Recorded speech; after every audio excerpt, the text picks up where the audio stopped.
Assalamualaikum warahmatullahi wabarakatuh. Perkenalkan, nama saya Muhammad Lukman Hakim.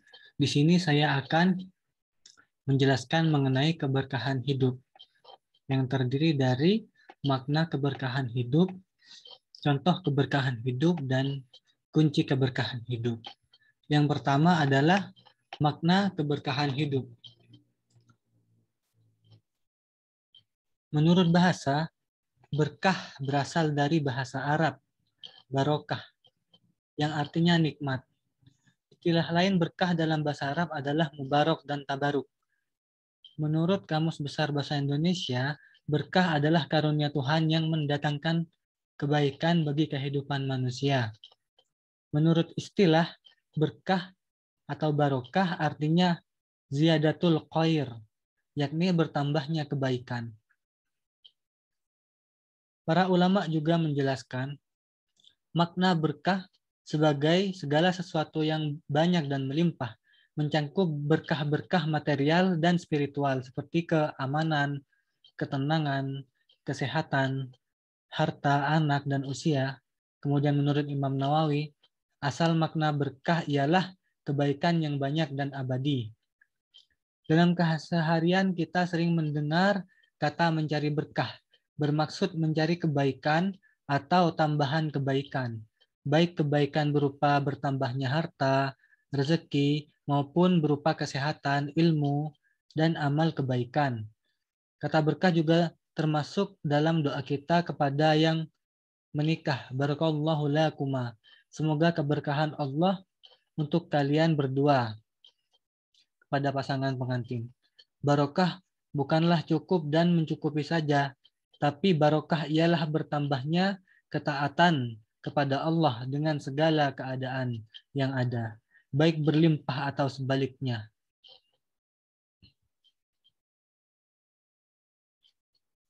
Banyak sekali sekarang orang yang tidak merasakan nikmat terhadap iman yang dimilikinya. Kenapa itu bisa terjadi? Ya, salah satunya adalah tidak bersyukur sehingga lupa bahwa itu bagian dari kenikmatan.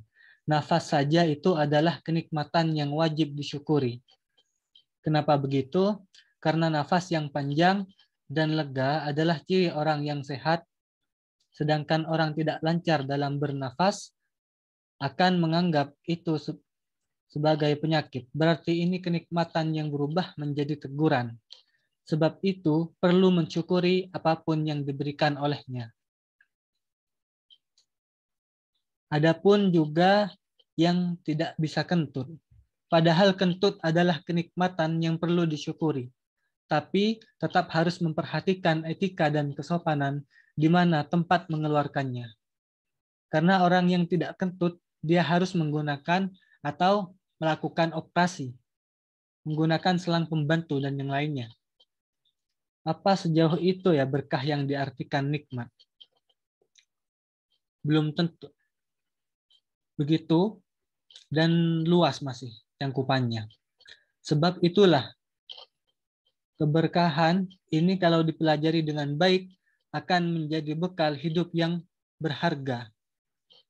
Berkah diartikan sebagai kebaikan yang selalu bertambah. Coba ingat-ingat, pernah nggak makan bareng keluarga? Makan bareng teman sekalipun itu makan tidak dengan mewah-mewah menunya, tapi merasakan lebih berkah dan nikmat. Kenapa itu bisa? Karena rasa kebersamaan dan kekeluargaan yang telah menjadikan hal itu menjadi keberkahan hidup. Jadi kalau kita berbagi sekalipun sedikit, itu akan menjadi berkah. Karena rasa kebersamaan dan kekeluargaan itu menjadi nilai berkahnya. Mungkin hal ini seringkali disepelekan atau dianggap remeh, padahal itu nilai keberkahan hidup. Coba deh kita memberikan sesuatu kepada yang membutuhkan. Intinya kepada orang lain, maka akan ada perasaan kebahagiaan tersendiri. Nah, rasa itu yang disebut dengan nilai berkah. Kemudian berkah itu diartikan bertambahnya umur dibarengi dengan peningkatan kualitas ibadah. Setiap orang akan merasakan bertambahnya umur. Namun, apakah seseorang bisa merasakan keberkahan dalam hidupnya? Tidak, tidak semua. Tetapi mereka yang seringkali membiasakan rasa syukur dan ikhlas di dalam hidupnya yang akan merasa keberkahan terhadap bertambahnya umur, karena banyak orang semakin usianya tua, semakin usianya bertambah, tapi semakin tidak terkendali, semakin tidak arah jalan hidupnya. Jadi, beruntunglah setelah bertambahnya umur seseorang tersebut, kualitas ibadahnya meningkat. Berarti, ia menyadari bahwa hidup ini bukan berhenti di dunia, tapi akan tetap berlanjut ke alam akhirat nanti. Sebaik-baiknya umur adalah umur yang dipergunakan untuk ketaatan dan ibadah karenanya. Berkah diartikan sebagai ketenangan. Jelas banyak sekali orang yang mengeluh ini itu, segala macam dalam hidupnya. Karena ada ketidakberkahan sehingga tidak tenang hidup, dibayangi masalah, dibayangi rasa bersalah, bahkan hingga jatuh sakit. Karena ada sebab musabab tentunya. Misalnya, tanpa sadar menyakiti hati orang lain dan belum berhasil mendapatkan maaf darinya. Karena banyak pikiran tersebut tidak tertuntaskan, padahal tuntaskan satu persatu, karena tidak mungkin kalau sekaligus itu diselesaikan. Cari yang paling dibutuhkan, itulah yang didahulukan. Berkah diartikan banyak dan melimpah. Kita berbagi sedekah bukannya berkurang, tapi malah bertambah, malah semakin banyak, karena dilipat gandakan pahala oleh Allah Subhanahu wa Ta'ala. Tentunya semua itu harus dengan keikhlasan. Kita berbagi ilmu bukannya berkurang ilmu tersebut, tapi ilmu yang sebelumnya belum tahu menjadi tahu dan lebih mengerti dari ilmu yang sudah dipelajari. Kemudian yang kedua adalah contoh keberkahan hidup. Ada banyak contoh-contoh dari keberkahan hidup ini. Salah satunya adalah hidup yang berkah bukan hanya sehat, tapi kadang sakit itu justru berkah. Sebagaimana Nabi Ayub alaihissalam sakitnya menambah taatnya kepada Allah Subhanahu wa Ta'ala. Selain itu, contoh lain, berkah itu tak selalu mengenai panjang umur. Ada yang umurnya pendek tetapi dahsyat taatnya, layaknya Mus'ab bin Umair. Kemudian ada lagi tanah yang barokah itu bukan karena subur dan panoramanya indah. Karena tanah yang tandus seperti Makkah punya keutamaan di hadapan Allah. Tiada yang menandingi. Kemudian yang ketiga adalah kunci dari keberkahan hidup. Kunci dari keberkahan hidup ini sendiri meliputi 5 hal pokok. Antara lain yaitu menjauhi perbuatan maksiat, perbanyak istighfar dan jangan mengulanginya, biasakan untuk selalu bersedekah baik dalam keadaan lapang maupun sempit. 4, jangan meninggalkan salat 5 waktu. Kemudian yang terakhir, memberi maaf tanpa syarat apapun. Yang pertama adalah menjauhi perbuatan maksiat.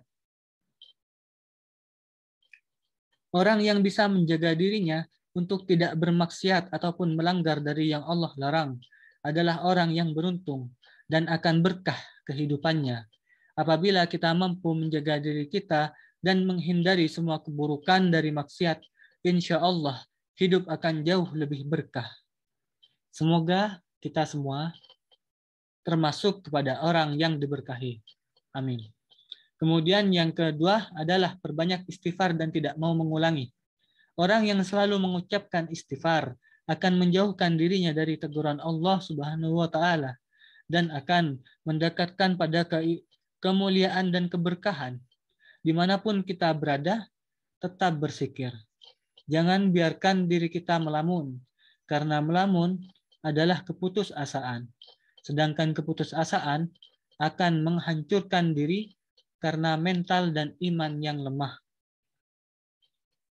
Setelah bertobat, jangan lupa tinggalkan dan jangan mengulanginya lagi, kesalahan yang sama. Kalau masih mengulanginya, maka belum ada kekuatan untuk berubah, karena kekuatan berubah harus datang dari imannya sendiri.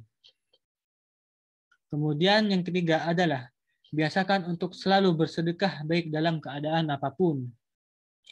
Orang yang bersedekah akan selamat hidupnya dari celaka dan musibah, karena sedekahnya itu yang telah menyelamatkannya.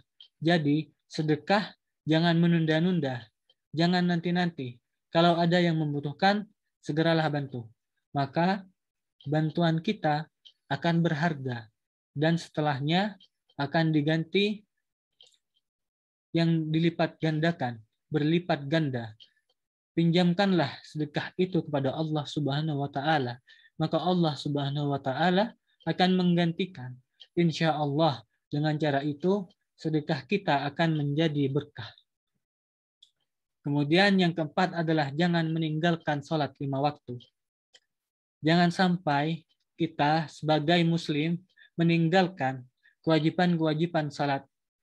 Karena meninggalkan salat sama saja merobohkan agama kita. Artinya menghancurkan amal baik kita. Karena sesungguhnya nilai ibadah yang pertama kali dihisab oleh Allah Subhanahu wa taala di alam akhirat adalah ibadah salat. Kalau salatnya baik, maka perbuatan baik lainnya akan sempurna dan insya Allah diterima. Sebab itu, salat 5 waktu harus dijaga. Untuk menambal kekurangan kualitas ibadah salat 5 waktu, maka dengan salat sunnah qabliyah. Sebelum salat 5 waktu maupun ba'diyah, sesudah salat 5 waktu. Semoga kita bisa memperhatikan kualitas ibadah salat kita sehingga terhindar dari ketidakberkahan dalam hidup. Kemudian yang terakhir, yang kelima adalah memberi maaf tanpa syarat apapun. Tidaklah mudah bagi pemaaf, apalagi memaafkan orang lain yang berulang dengan kesalahan yang sama. Ditambah orang yang mudah memaafkan, mudah pula dimanfaatkan oleh orang lain. Sekalipun begitu, jangan pernah membalas keburukan orang lain dengan keburukan lagi. Biarkanlah urusannya menjadi urusan dia dengan Allah Subhanahu wa taala. Sehingga Allah Subhanahu wa taala yang akan menegurnya. Kita tetaplah menjadi orang pemaaf dalam kondisi apapun dan terhadap orang yang seperti apapun itu, karena memaafkan itu adalah melepaskan kita dari dosa kebencian dan akan menyembuhkan kita dari penyakit yang berkaitan dengan kebencian. Sungguhnya orang yang bersabar lagi pemaaf akan dimuliakan hidupnya oleh Allah Subhanahu wa taala, dan itu janji Allah yang ditepati olehnya. Mungkin itu sekian dari saya penjelasan mengenai keberkahan hidup. Semoga kita termasuk dalam insan-insan yang diberkahi oleh Allah Subhanahu wa taala. Kurang lebihnya mohon maaf. Wassalamualaikum warahmatullahi wabarakatuh.